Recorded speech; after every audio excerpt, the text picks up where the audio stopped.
Hey there, neighbors and naysayers. August the 22nd, 2023. Hey, we made it home from the county fair. I wanted to do videos last week, but I was just so busy trying to get to the county fair every day I forgot to. But we get questions all the time. How do we go away? Well, the answer to that is we don't. But county fair week, state fair week's the only 2 weeks we kind of get away. County fair, I'm here every morning for about 2 hours. State fair, of course, we're there for 4 days. But how do we get away? So that field over there on top of the hill, we put all the sheep, cows, everybody together in one group. Try to do that right before county fair. Really prefer to do it before state fair, but it just depends on when the tall grass runs out. And actually I didn't get it completely done before I just put them together because I was just tired of managing 2 different groups. But and then we just know we have enough forage in that field over there. It's about 10 acres to split it up into 7 or 8 or 9, 10 days. I built all the fences and then I just come here once a morning and move it. Now we could do the same thing if we had enough troughs and just hire somebody to come for an hour or 2 every day and they could take care of everything. Dad's here, he can do it. But county fair, I just prefer to come do it myself. State fair, I let him do it. I set everything up perfectly so he can do it flawless. He gets a lot of anxiety about me being gone, but we still get it done. And then the other way we get away is we'll put them all on hay in the winter for a short period of time, and we'll just go away in the winter. So sometime between November 15th and March or April 15th, we know we're going to have to feed some hay anyway.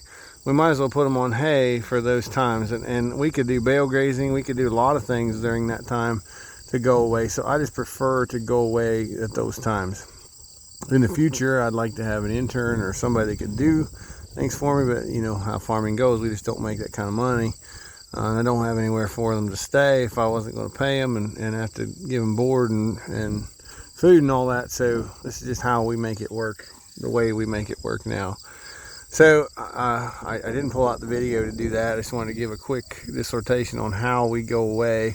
But we use these big fields that were our crop fields at one time, and that's what we do. So some years it's this field. This is 16, 17, 18 acres.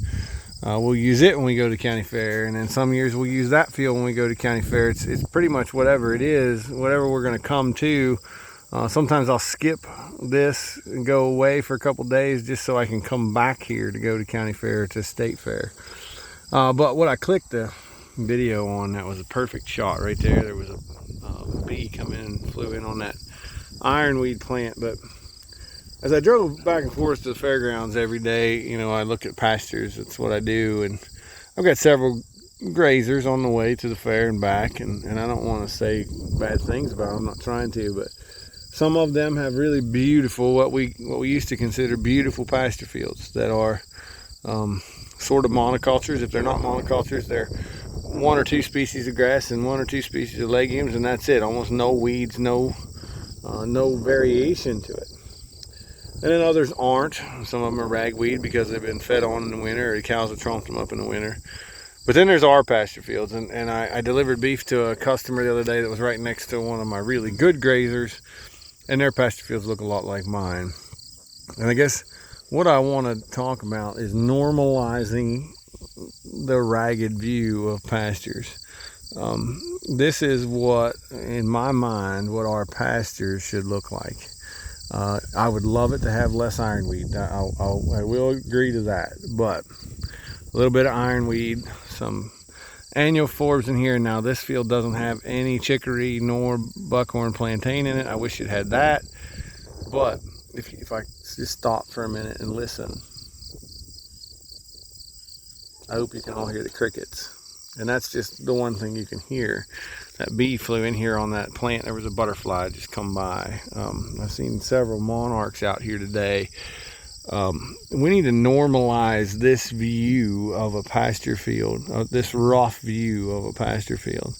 This is what keeps diversity, not only in the plants and not only in the soil health, but also in the insects above ground, to keep our pasture fields healthy. Those monoculture pastures, or what I call monoculture looking pastures, they're pretty. They don't have any weeds. They're clean. They look like a hay field. They've been clipped every time. They're pretty. I mean, to the grass mowing culture, they're pretty. But to my culture, this is what looks right. And I tell people, you know, this amount of ironweed right here I can handle. Now we get out there, and that's a little too much. This amount of ironweed is just deep roots that's pulling up things from underneath the ground. And we'll probably go ahead and clip this field. There's a cocklebur plant right there. This field was loaded with cocklebur a couple years ago, and we've grazed it out. It's just disappeared, and that's a good thing. But I tend to want to normalize this view of a pasture. We've got fescue, we've got orchard grass. Yeah, we've got some horse nettle, we've got some other crap that we don't really want. But those things, as long as they're small and few, the livestock tend to eat them. Dad's laughing because the neighbor over here is mowing down ragweed like crazy because he fed on the pasture field all winter long, and our cows, we just mob them up tight and make them graze that ragweed, and we don't mow it off at all. We just need to think about this and normalize this view of a pasture field.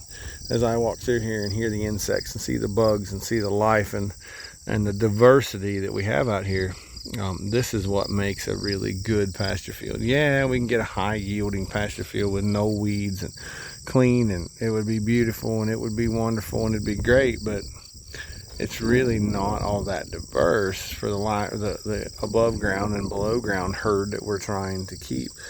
Some of this ironweed the sheep will eat, some of the cocklebur the sheep will eat, some of even the horse nettle they'll eat. We got hemp dogbane in places that they're going to eat a ton of.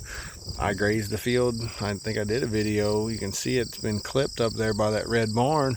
That's my neighbor's hayfield. I grazed it because he was afraid of mowing it because it was full of milkweed, and our cows ate all the milkweed without what I could see any detrimental effects to it. Now, I will admit that we lost a cow up there the other day, but she was really, really old, and there was obviously something wrong with her days before, and we didn't lose any baby calves, and I saw baby calves eating a ton of milkweed, and it didn't kill them. So we just don't need to worry about that. This diversity, this mix to our pasture fields. Right now I'm standing here, and you can't really see it, but there's white clover, there's red clover, there's some bird's foot trefoil here and there. We've got a really diverse pasture field here, and that's okay. And ironweed isn't taking a whole lot away from our solar collector, and it's not taking a whole lot away from our fertility. But what it is doing is poking holes in the plow pan that's in this field and helping break it up. Now, ironweed's a perennial. Would I love to get rid of it? I would, but there's just no real way to do it other than just make this pasture better. And this part was at one time more infested with ironweed than it is now. The fescue is growing in and thick, and it's keeping it from going. This field gets a lot of liquid hog manure. It's close to the barn. It gets a lot of other manure, but most of our fields kind of look like this. And if I go to different parts of the farm, there'll be different diversity, but they'll all kind of look like this. They look a little bit rough. And I'll throw in one more thing. As I turn around behind me, there's lots of dead grass still standing up, and we have discussions all the time of clipping or not clipping. I'm only clipping this for the ironweed. I'm not clipping it for that dead grass. If you can look up through those trees there on that field looked like the same thing. It had a lot of dead grass in it. It don't have it now. Those cows will go through and they'll eat that wetter stuff, and they'll pick up some of that dry stuff as they go by, and that'll help them with digestion. So we just leave it alone. I'd hate to go clip that just for the sake of clipping that, because earlier in the year it's really sharp and we get eye injuries and we'd probably get pink eye. We leave it alone and we don't have to worry about pink eye. That and a little bit of kelp and reddening salt. So I guess the moral to the story is I just try to normalize this view of a pasture field, this rough and ragged kind of view, but it is a pasture. It's a productive pasture, quality pasture, and something that will finish steers, something that will grow great livestock, and also our underground herd and our above ground herd of insects, predators, and all those things to keep our operation diverse. With that, I'll say, we'll see you next time.